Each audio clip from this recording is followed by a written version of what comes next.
Hi, இது Sunday morning. காலையில் லேட்டாக எழுந்துட்டோன்னு வச்சுக்கோங்களேன், அவ்வளோதான். பிரேக்ஃபாஸ்ட், லன்ச், டின்னர்னு எல்லாமே லேட் ஆகிடும், வேலையே ஓடாது. இன்னைக்கு டே எனக்கு அப்படி தான் போச்சு. நான் மீன் வாங்க போகும்போதே 12 மணி இருக்கும். குழம்புக்கு வெள்ளைக்கிழங்கா மீனும் ஃப்ரைக்கு காணாங்காத்த மீனும் வாங்கியிருந்தேன். வெள்ளைக்கிழங்கா மீன் போட்டு குழம்பு வச்சா அல்டிமேட்டாக இருக்கும்.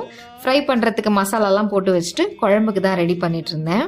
நான் ஸ்கூல் டைம்லேருந்து இப்போ வரைக்கும் 2 வகையான ஆட்களை பார்த்துருக்கேன். அவங்க கூடவே வளர்ந்துருக்கேன். அதில் ஃபஸ்ட்டு ஆளை பார்த்தீங்கன்னா, அவங்க என்ன வேணால் சாப்பிடுவாங்க. பேக்கரி ஐட்டம்ஸ், 3 வேளை சாப்பாடுன்னு தட்டாக சாப்பிடுவாங்க. ஆனால் வெயிட்டே ஏறாது, சப்பையாகவே இருப்பாங்க. அதே வெயிட்டில் மெயின்டனும் ஆவாங்க. இது அடுத்து பார்த்தீங்கன்னா செகண்ட் கேட்டகரி இவங்க தான் ரொம்ப பாவம்.